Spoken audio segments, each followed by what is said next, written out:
Welcome back to Fedora Fellow Heroes of the Faith who were called twice. My name is Adam Semple, and we've been looking at heroes in Scripture, ordinary people who God called to do extraordinary things. What makes these people special is that God called them twice. God looked at their situation and knew that he had to call their attention twice or they wouldn't get it. So today, after looking at some people in the Old Testament, looking at some people in the New, we're going to go to the book of Acts. We're going to look at a man who spent his whole life trying to persecute and imprison the people of God who proclaimed that Jesus was the only way to salvation.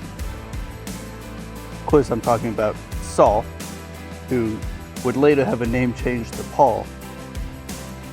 But the story we're going to talk about today is Saul's journey on the road to Damascus. And it seems I forgot my Bible at home, so I guess I'll just have to use the story from my book. This is the Beyond Sunday School, which is 31 devotions about stories in the Bible that you might have heard, you might not have heard, or maybe you'll hear it in a different way. So, our reading will be found in Acts chapter 9, verses 5 and 6. Saul, Saul, why do you persecute me? Who are you, Lord? Saul asked. I am Jesus, whom you are persecuting, he replied. Now get up and go into the city, and you will be told what you must do. So, Saul is on his way to Damascus. He has papers from the officials with permission to arrest anyone who claims Jesus is the Messiah. And he's traveling with some men, and as they're going along, a bright light shines in his face, knocking him off his horse. And a voice from heaven says, Saul, Saul, why are you persecuting me? And Saul says, who are you? Who are you? Like what? Who's this voice? And the voice says, I am Jesus, the one you are persecuting. Go to the city. There's a man who will meet you. He will tell you what you need to do. Saul's call was a complete life switch, a complete 360 from the life he used to live to the life that he will live now. Saul was top of his class as he was learning the priestly rituals and all these things that would make him the best Pharisee in the land. And one day, he's traveling to this city to arrest anyone who claims Jesus as the way. And God literally shines a light in his eye, blinds him for 3 days, and speaks with a loud voice just to get his attention. And after his conversion, after this conversation with Jesus, a prophet by the name of Ananias comes up to Paul.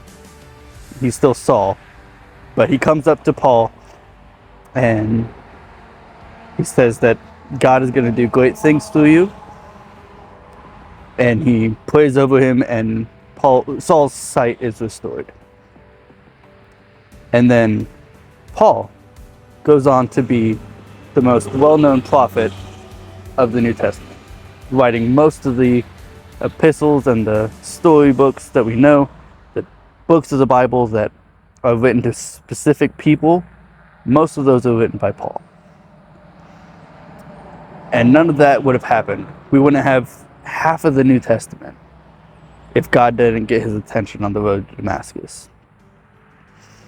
So is God trying to get our attention today? Is he trying to call us from the path that we're on, shift us to a new path, and change our perspective, change the way we look at the world? Hopefully, You don't need a bright light and a voice from heaven. But sometimes that's God's way of saying, hey, I really need you to hear this. The story of your past, it's going to be relevant for somebody else. It's going to affect somebody in a way that a sinless life wouldn't have. Someone will be changed by your story because it's like theirs.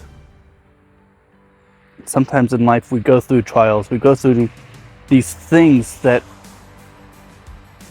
looking back, they seem like bad things, and they are bad things. But God had us on that path for a reason, so that after we've seen the light, after we've seen God's power at work, and it has transformed our lives, we can then bring people out of the darkness. Our story becomes His story, and it becomes their transformation. So we're almost done with this Heroes of the Faith series. Join us tomorrow. We'll look at the last one in the Old Testament, and then join us on Saturday, and we'll look at the last one from the New Testament. Until then, God bless.